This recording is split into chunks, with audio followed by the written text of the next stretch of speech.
কঠোর ভূমিকায় আমরা আজকে এই আলোচনায় উপস্থিত হয়েছি সেটা আপনারা সকলেই জানেন। তারই পাশাপাশি আমরা যেটা জানি সেটা হচ্ছে দীর্ঘদিন ধরে বাংলাদেশের গণতান্ত্রিক সংগ্রামের ক্ষেত্রে বাংলাদেশ জাতীয়তাবাদী দলের একটা বিশাল ভূমিকা রয়েছে। শুধু তাই নয়, বাংলাদেশের রাষ্ট্র সংস্কারের ক্ষেত্রে যে সমস্ত দল দীর্ঘদিন যাবৎ এই দাবি উত্থাপন করেছেন, কর্মসূচি দিয়েছেন, একই সঙ্গে ফ্যাসিবাদী শাসনের বিরুদ্ধে লড়াইয়ের পাশাপাশি রাষ্ট্র সংস্কারের তাগিদ দিয়েছেন, বাংলাদেশ জাতীয়তাবাদী দল তার শীর্ষে তার অগ্রগণ্য অবস্থান আছে। আমরা 5টি কমিশনের পক্ষ থেকে যে সমস্ত সুপারিশ, তার কিছু সারাংশ এবং যে সমস্ত বিষয়ে আলোচনার মাধ্যমে রাজনৈতিক দলগুলোর সাথে একটা ঐকমত্য তৈরি করে অগ্রসর হতে চাই, সেটা রাজনৈতিক দলগুলোর কাছে দিয়েছিলাম এবং তারই পরিপ্রেক্ষিতে বাংলাদেশ জাতীয়তাবাদী দলের পক্ষ থেকে আন্তরিকভাবে সুচিন্তিতভাবে আমাদেরকে তাদের মতামত জানিয়েছেন। শুধু তাই নয়, সংবিধান সংস্কার কমিশনের দায়িত্ব পালনকালেও আমরা বাংলাদেশ জাতীয়তাবাদী দলের পক্ষ থেকে যে সহযোগিতা পেয়েছি তার জন্য এই সুযোগে আমি আবার ধন্যবাদ জানাতে চাই। আমরা এই আলোচনার মধ্য দিয়ে আমাদের লক্ষ্য হচ্ছে একটি জাতীয় সনদ তৈরি করা, যাতে করে আমরা বাংলাদেশে একটি স্থায়ী গণতান্ত্রিক ব্যবস্থা প্রতিষ্ঠা করতে পারি। বারবার আমরা দেখেছি যে গণতন্ত্র কেবল হোঁচট খেয়েছে তা নয়, একটি ব্যক্তিতান্ত্রিক স্বৈরতন্ত্র প্রতিষ্ঠিত হয়েছিল এই দেশে। সেগুলো যাতে ভবিষ্যতে না ঘটে, যার বিরুদ্ধে বাংলাদেশের রাজনৈতিক গণতান্ত্রিক শক্তিগুলো দীর্ঘদিন সংগ্রাম করেছে এবং জাতীয়তাবাদী দল তার অগ্রগণ্য হিসেবে ভূমিকা পালন করেছে, সেই জায়গায় সেই প্রাতিষ্ঠানিক রূপ দেওয়ার জন্যই এই প্রচেষ্টা। আমরা আশা করছি আমরা আলাপ আলোচনার মধ্য দিয়ে এমন একটা জায়গায় উপস্থিত হতে পারব যেখান থেকে প্রাতিষ্ঠানিকভাবে, সাংবিধানিকভাবে আমরা এমন ব্যবস্থা তৈরি করতে পারব যা বাংলাদেশের ভবিষ্যৎ পথরেখা নির্দেশ করবে।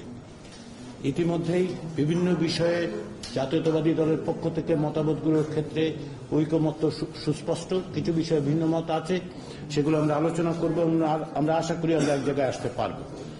সেই জন্যই এই আলোচনা।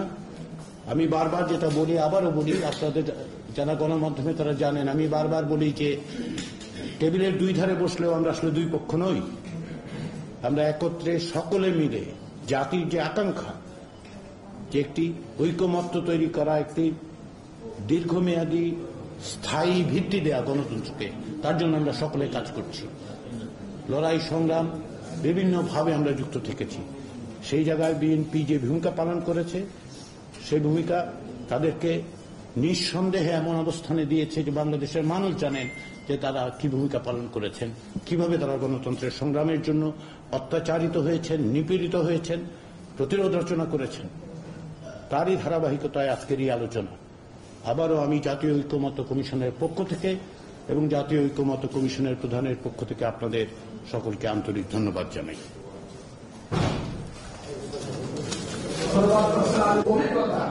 সেটা অতি সংক্ষেপে বলবো যে আমাদের জাতীয়তাবাদী দল বিএনপি পদক্ষেপে এই কমিশনকে যেভাবে সহযোগিতা করা হয়েছে হচ্ছে এবং বাংলাদেশ জাতীয়তাবাদী দল বিএনপি কমিশনের মাননীয় সভাপতি সহ এই কমিশনের সম্মানিত নেতৃবৃন্দ, বিএনপি জাতীয় স্থায়ী কমিটি সম্মানিত সদস্য এবং এই যে মনুষ্য লোক চলছে সংস্কারের বিষয়ে ব্যাপারে আমাদের দলের পক্ষ থেকে যিনি সবচেয়ে বেশি ভূমিকা পালন করেছেন, অব্যাহতভাবে কাজ করে চলেছেন সালাউদ্দিন আহমেদ, এখানে উপস্থিত বিএনপি চেয়ারপারসনের উপদেষ্টা, সাবেক সচিব সাবেক সংস্থাপন সচিব মনিরুজ্জামান খান সাহেব, উপস্থিত বিএনপির অন্যতম নেতা এবং সুপ্রিম কোর্ট বার অ্যাসোসিয়েশনের সাবেক সাধারণ সম্পাদক ব্যারিস্টার রুহুল কুদ্দুস আদিও, প্রিয় সাংবাদিক বন্ধুগণ, আসসালামু আলাইকুম। বাংলাদেশের জনগণ যত দীর্ঘ সময় থেকে এবং যত বেশিবার পরিবর্তনের জন্য লড়াই করেছে, বিশ্বের আর কোনো দেশ সেটা হয়েছে মনে হয় না। এখানে অনেকেই মুরব্বীরা আছেন 52 ভাষা আন্দোলনে অংশগ্রহণ করতে পারেন, তখন বয়স ছিল।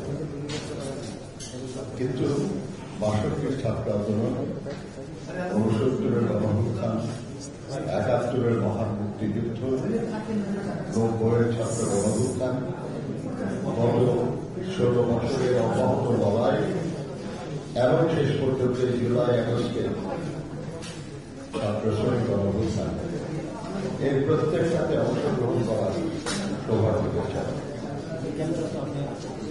গত 5 তারিখেও কারাগারে ছিলাম। আগস্টে যারা লড়াইয়ের ময়দানে ছিলেন, জীবন দিয়েছেন, তারা সফল না হলে হয়তো এখনো কারাগারে থাকবে। কাজে এই দীর্ঘ লড়াইগুলি যারা জীবন দিয়েছেন তাদের প্রতি দলের এবং নিজের পক্ষ থেকে যারা শহীদ হয়েছেন তাদের আত্মার মাগফিরাত কামনা করি, যারা আহত হয়েছেন তাদের আরোগ্য কামনা করি, এবং তাদের ব্যাপারে রাষ্ট্র এবং সরকারগুলোর যে দায়িত্ব, সেই দায়িত্ব যাতে যথাযথভাবে পালন করে তারা আমরা জানি পরিবর্তনের প্রত্যাশা সবারই, এমনকি যারা খারাপ কাজ করে তারাও পরিবর্তন প্রত্যাশা করে, তার সুবিধা। আর যারা ভালো কাজ করে তারা তো বটে। কিন্তু কি দুর্ভাগ্য আমাদের যে আমরা অনেক লড়াইয়ে বিজয়ী হয়েছি, কিন্তু কোন বিজয়ী আমরা শেষ পর্যন্ত ধরে রাখতে পারি না।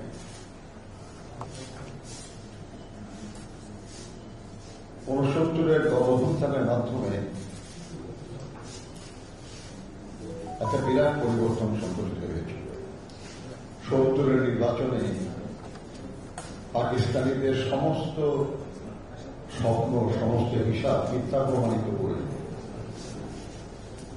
আমাদের এই দেশের জনগণ ঐক্যবদ্ধ হয়েছে।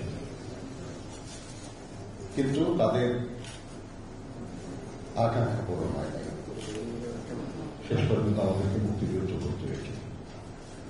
কিন্তু সেই মুক্তিযুদ্ধ করে যে দেশটাকে স্বাধীন করলাম আমরা, সেই স্বাধীন দেশে মাত্র 3.5 বছরের মধ্যে আমাদের সব স্বপ্ন ভবিষ্যতে দুর্ভিক্ষের শিকার, নিপীড়নের শিকার জনগণের উপর একদলীয় স্বৈর শাসন চেপে বসেছিল। গণতন্ত্র হারিয়েছিলাম। এবং আরো বিস্ময়কর যে একজন সামরিক শাসকের হাত ধরে, গণতন্ত্রকারী একজন সামরিক শাসকের হাত ধরে আমরা আবার সেই গণতন্ত্র ফিরে পেয়েছিলাম। আবার বহুদলীয় গণতন্ত্র এসেছিল শহীদের হাত ধরে, কিন্তু আবার 1982 সালে সেই গণতন্ত্র বাংলা আরেকজন সামরিক শাসক।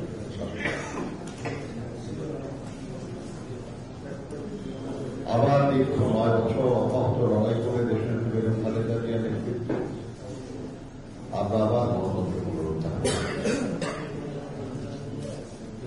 কিন্তু সেই গণতন্ত্র আবার আমরা হারালাম 11 সরকারের হাতে। এবং এরপরে কিভাবে 2009 সালে একটি দল ক্ষমতায় আসে এবং কিভাবে সেই ক্ষমতাকে, একটু আগে আমাদের যেটা বলেছেন যে এক ব্যক্তি স্বৈর শাসনে পরিণত করে আমরা দেখেছি। এর বিরুদ্ধে দীর্ঘ লড়াই, জাতিসংঘের হিসাবে 1700 বেশি মানুষ গুম হয়েছে, সহস্রাধিক মানুষ খুন হয়েছে, লক্ষ লক্ষ মানুষ নিপীড়নের শিকার হয়েছে। শেষ পর্যন্ত আমাদের তরুণ প্রজন্মের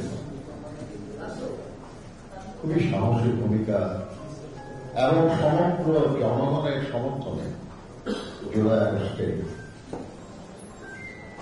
এই লড়াই আমরা বিজয়ী হয়েছি।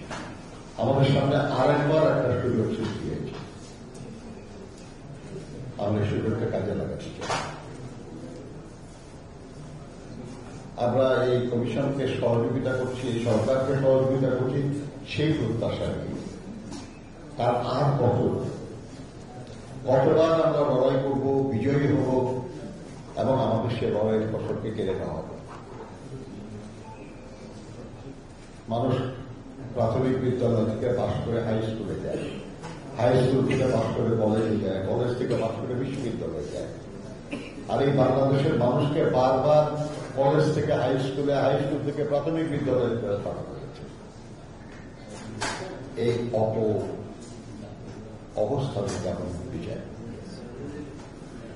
আমি জানি একজন রাজনৈতিক কর্মী হিসাবে, একজন শ্রমিক আন্দোলন কর্মী হিসাবে এসব বিষয়ে যাদের বলার কথা, তারা যাদের বলার কথা তাদের চেয়ে বেশি বলেছেন। কারণ বলাটা সহজ, করাটা কঠিন।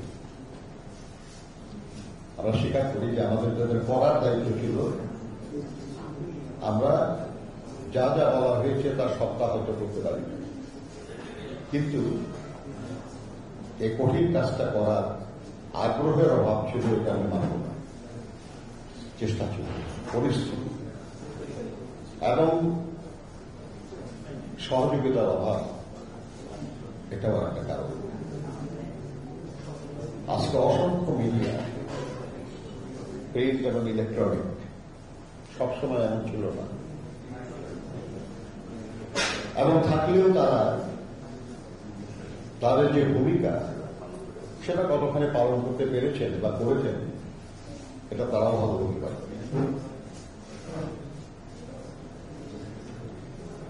আমি বিশ্বাস করি যে প্রস্তাবগুলি করা হয়েছে, এর মধ্যে